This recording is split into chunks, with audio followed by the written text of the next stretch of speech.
Hey everyone, this is Dan O'Sullivan with your Bucks Island area fishing report for Saturday, November the 2nd.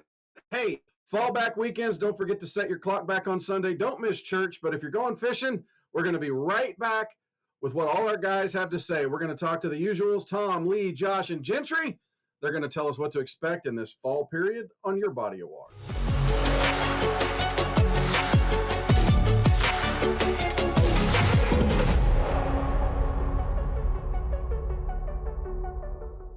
Hey, we're into the fall in full swing right now, and I got, well, a little warm for the fall, I guess, but the leaves are starting to turn. Fishing's probably getting a little bit better. Tom, what's going on at Guntersville? Well, it's definitely starting to pick up, Dano. We talked last week, things were starting to get a little bit better. Now we've got the time change coming up, so it's going to kind of limit our days out there, our time on the water, but it's really got the fish kicked off too. Those shorter days really get the fish going a lot. So it's still a little, with our warm weather, we've still had a little bit of a morning bite, but it seems like that bite really does pick up later in the day. Your bait fish really get active, fish really get active and get after them. And right now, you can really catch fish anywhere from about 2 foot deep out to about 12 or 13 foot consistently now. Again, probably the biggest number catcher for me right now has been the A rig. I'm just throwing 3-inch baits on there, just small little baits. But anything that you can throw that's just an imitator of a bait fish, you're going to see fish moving. You're going to see bait fish jumping, getting scattered. Those are the places that you want to go. And generally, they're just for some high percentage areas, points, grass points, things like that are really picking up. The channel bite, it'll come on a little bit. When we get some cooler weather, I think you'll be able to catch some bigger fish using that A rig out on the channel as well. Okay, the Alabama rig is good. Can you still catch them on a bladed jig? Can you catch them on a spinnerbait yet? I'm sure there's a crankbait bite going. And is it just a shad based deal? Is that what you're wanting right now for just a little longer? It really is. I mean, everything. I mean, the chatterbait, you could throw a little green pumpkin in there, and I think that might imitate some brim, but it's for the most part, it's a shad bait. You just want something that's going to imitate those shad, be a little erratic. But the mini max in white, that's catching a lot of fish. Spinner baits are a lot of people don't throw spinner baits anymore, but it's a big fish catcher, guys. So don't sleep on that rascal. And right now is the best time to throw it, especially when we get some windy days. It's a great bait. What about crappie? I know that's getting to be time that water temperature starting to fall. You seeing them? Absolutely. I mean, they're really starting to feed into the backs of the creek, so that the causeways are just getting a lot of action.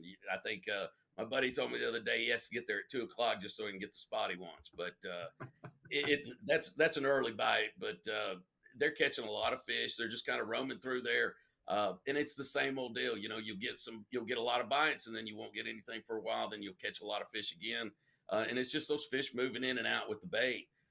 Once they start getting to the grass areas and things like that and get a little shallower, it'll be a lot easier to pick them off. But if you don't have a boat or you just don't want to get out there, get the big boat out, go down to the causeway and just put some minnows or even a little Bobby Garland on there, and you got it. You're going to get you a mess for sure. Tom, as always, brother, we appreciate it. Thanks for the time. We'll talk to you again next week, my friend. But Lee, I talked to Pat, our parts department guy, this morning. This weekend, he caught himself a 50 to 60 pound flathead catfish upriver on a live bait on a crappie rod and ended up catching a bunch of spotted bass up there on the river. What are you hearing out of Neely Henry? Neely Henry, he nailed it. He did the report right there. It's turning on. It's looking better, and even with live bait, artificial, whatever, the fish are starting to bite a little bit. It's getting that time of year where no matter the water temperatures come back up a little, but these fish know it's coming. They know fall's coming. They know it's time to start putting the feed bag on, and really it's got some excitement with everybody: crappie fishermen, stripe fishermen, cat fishermen, bass fishermen. Everybody's starting to catch fish, looking for the better size. But right now the fishing is picking up. You can see it at the boat docks. It's one of the things when everybody's walking back to their trucks and they're smiling, that's a good thing. Well, that just means they had a good sandwich for lunch. That's what that means. yeah. That helps too. That helps too. Okay, so what techniques? Is it just about anything, or do you want to finesse fish, or what's going on? No, right now, the crankbait is turning on. You know, that little flat-sided crankbait. Some of the smaller spinner baits are doing good, especially if you're around wood cover. And I know a lot of these guys right now, they're looking at a jig bite. It's something that I see. Even at my dock, I can walk down there. That water's getting low enough where I can see the little mud bulls kicking up and crawdads are moving, things like that. So that's what they're feeding on. You know, they're just taking advantage of whatever they can to forage on and just get that belly fat. All right. So that's Neely Henry. I got a minute left. Talk to me about Weiss. Weiss Lake is looking good right now. You know, we had a tournament this last week and had 3 bags over 20 pounds. So, you know, it's picking up there. And even the guys that had that 12, 13, 14-pound stringers, they're talking about catching 20, 25 bass. And it's the same thing, shallow bite. Right now, it's kind of like a spring type deal, too. Don't be afraid to go too shallow. I don't think you can get too shallow right now. A lot of dock bite is going on, docks with brush on it, any kind of cover that you can find, and also topwater's picking up. The buzzbait bite, a spook bite has been real good, and of course there's guys out there getting off these longer points throwing a trap, and you can either yo-yo it or throw it out there and rip it, just whatever you want to do. Fish are feeding right now. Crappie fishing is getting better. I'm starting to see more and more fish that I'm looking at that they're really, really getting on that brush cover. The thing is, they're holding tight to that brush right now. You got to beat and bang and get that bait around there. Live bait, and of course, your Bobby Garland products. You just got to get it down there on that wood cover and just annoy them enough where they're coming out there and getting it. Lee, as always, brother, thank you so much. We'll talk to you again next week. Hey, we got Josh Heron joining us, Mr. Tato Designs. He's out there building baits and testing baits and doing his stuff. Josh, let's talk about Logan Martin. I'm hearing that there's some decent fish moving, some fish being caught. Talked to Scott Canterbury, fished a tournament, had a couple of 5-pounders, and won the deal. What's going on down there at Logan Martin? Yeah, man. It seems like that the fish kind of showed up and showed out this weekend. There still wasn't a ton of big bags caught. I know there were some better fish caught. I think 15-ish a day, 14-ish a day won the Silicaca Championship, and that was between Lay and Logan. So, the fall transition seems like it's kind of in swing now. It's going to start helping fishing out a lot.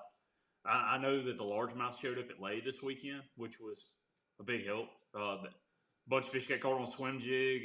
Several fish got caught on a frog. Jerkbait, live scope stuff still there.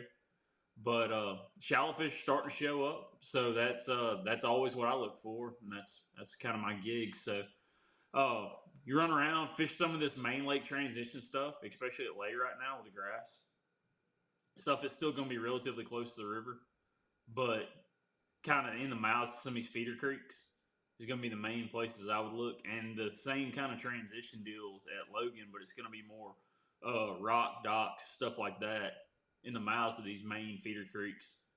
And that's kind of the deal this time of the year is bait highways. Where's the bait going? And so that's kind of the way I target everything this time of year. Is it a moving bait deal, or are you going to want to, jigs, shaky heads, that kind of stuff, or you want to just get grinding? I don't like fishing slow in the fall at all. I look at it as a percentage deal. The more water you cover, the more cast you make. In the fall, you're targeting fish that are eating, not trying to make them eat. So you run into one of these big feeder creeks. You're not necessarily looking to hit every individual piece of structure. You're looking to try to cover basically the entire thing and just looking for a percentage deal. High percentage areas and a whole lot of them. Yeah.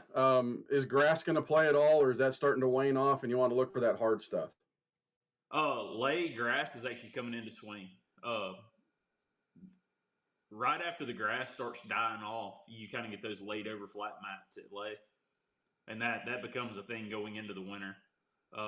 Logan, grass isn't really going to be a factor. You might still catch a few on some of the grass that might still be in the water, but on the drawdown, we kind of lose all of it. So you're going to start moving over to wood, docks, riprap rocks, stuff like that. Gotcha. Well, brother, we appreciate everything. Great time with you, and we'll talk to you again soon. Hey, we got Gentry Gordy joining us. He's out there doing what he does, folks, helping people. But he gets to take some time and go fishing too.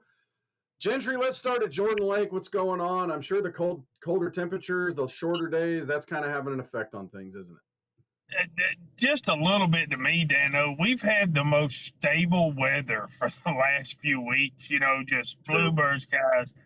But the good thing is we've with this cloud cover we've got rolling in, the cooler nights, we've had a little bit of breeze the last few days. That's when I focus on the grass. Anytime on Coosa River, you get rain, wind, cloud cover.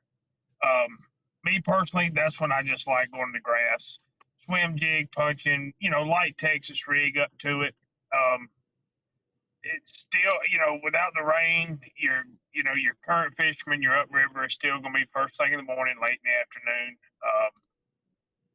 And you can, even when they're not pulling current, I still go up there and drag a jig down some of the malls, and you can get some good bites. You just don't catch a lot of fish doing it.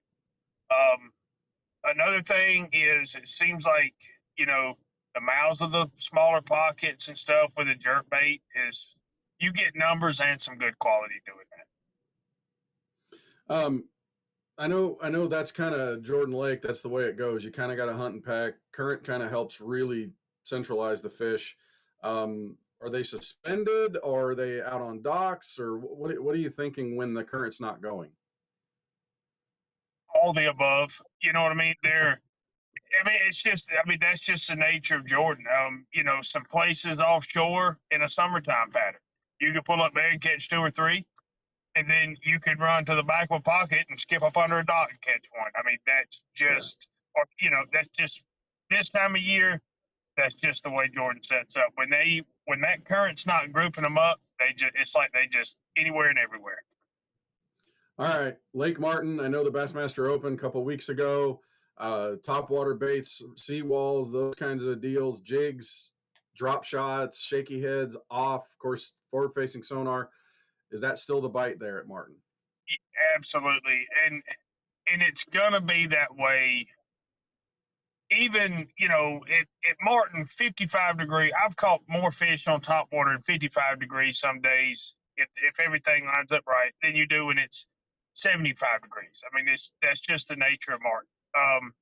The water's dropping, I think, unless it was a little over 2.5 feet. So, to me, I try to get in some of the pockets where you got some blowdowns, because as that water drops, it just seems like that wood's going to hold your bigger fish. Buzz bait, still the same baits, buzz bait, flip a jig in there, all that stuff. But man, just if you want to go out and have fun with numbers, your minnows, your jerk baits, find the bait, find the fish. Yeah, and don't forget that Whopper Plopper. That's a producer over there too. Gentry, as always, brother, appreciate it. Thanks for the time.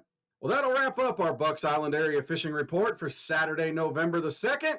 Again, don't forget to fall back your clocks 1 hour, get to sleep a little bit later, maybe fish a little bit later. Don't miss church, as I said.